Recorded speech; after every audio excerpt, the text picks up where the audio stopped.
Okay guys, I'm here today with Jason Rao, huge honor for me. And guys, Jason is one of the best instructors and athletes in Jiu-Jitsu nowadays, especially for the no-gi game. And he's a black belt from Matt Serra, and he trained for a very long time with John Danaher as well. And today he's gonna show us here one of his favorite moves from the Reverse de la Riva. And he also has one entire instructional video all about Reverse de la Riva at IBJJFanatics.com. And Jason, I love it. I love that because I think like anytime I think about Reverse de la Riva, I always think about the gi because many people did that. Yes, for sure. But now seeing like a lot of people using that very successfully. It's one of my gi as well. It's very favorite positions, no gi. Yeah, I think it's a great position. I think in gi you see like a lot of de la Riva to reverse de la Riva, like combined together. In no gi, I don't think you see quite as much de la Riva, but I think reverse de la Riva is a really strong power. And also in gi we see a lot like de la Riva to berimbolo, and then no gi you see like de la Riva to leg attacks, which is like it's cool to see the branch off. It's like similar kind of start, but the finish is a little different. Anyways, I'm excited to learn this move from you. So we'll start.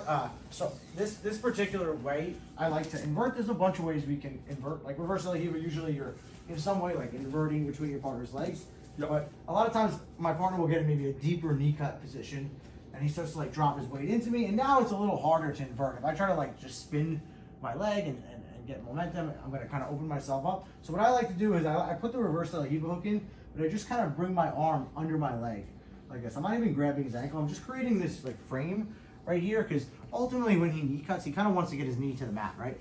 And get inside my knee and elbow connection, and that's gonna allow him to start to pass. So I kind of just try to close that space, just like this. And then on the top side, I want the same thing. I want my elbow inside my knee. If there's ever any space between my knee and my elbow, there's ability for Placido to start to get inside my frames. So it's like the bottom side, I have knee elbow, the top side, I have knee elbow.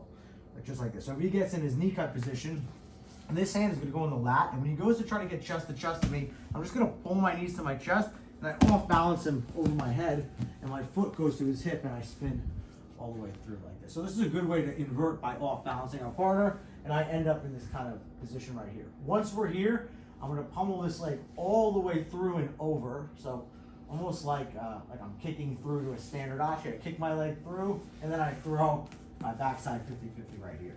I cross my ankles, I catch the heel, make sure my elbow is tight to my ribs. Now I can arch my hips and start my finish. That's incredible. Oh, Jason, it's the same finish that you showed here in the channel for the 50-50. Yeah, it's the same exact finish. That's what I like about it. Like with the 50-50 or the reverse de la Riva, we can kind of get to the same position. Get to the same spot. And hit exactly the same moves. It's kind of like how I like to think about my jiu-jitsu.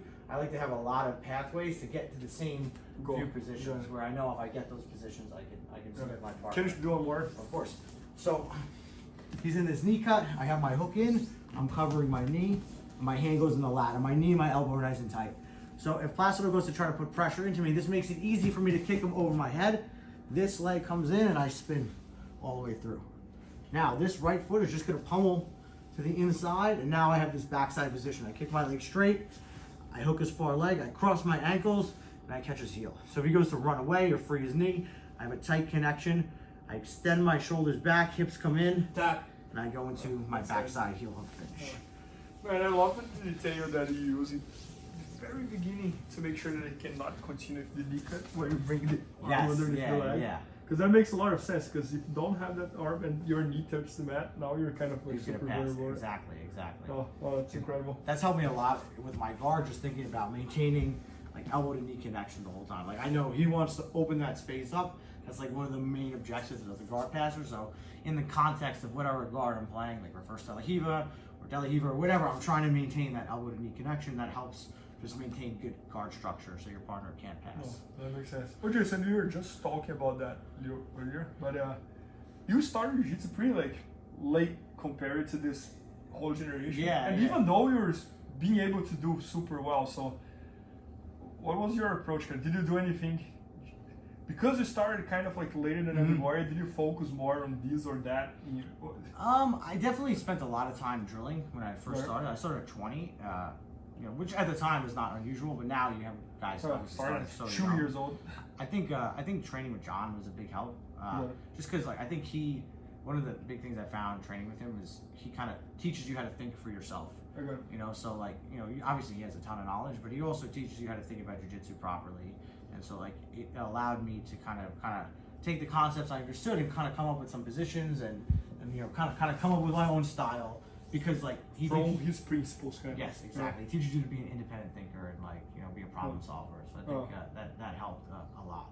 No, I fully agree, and I think this is what makes John so special, that all his students pretty much plays his game with their own spice. Yeah, right? But yeah, I think that never happened in jiu-jitsu history, like where one instructor has like 20 students and everybody plays quote unquote the same game. I agree. But with different like different flavors, details. Yeah, exactly. Yeah, it kind of shows the principles of the like skeletal frame of the moves, and then like people employ their own like variations or techniques that they like.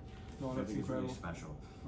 But anyways, guys, Jason has an entire instruction all about reverse de la Riva attacks for no gi at BJJ Fanatics, and make sure to check it out. It's already there, and hope you guys enjoyed it. Thank you, Jason. Thank you, Bernardo. Thanks. Let's bless it up. Thank you, Bernardo. Thank you, bless it up. Yep, my pleasure. Please help me out to grow my YouTube channel. Just click subscribe. And to watch more videos, just click under see more videos. I hope you enjoyed.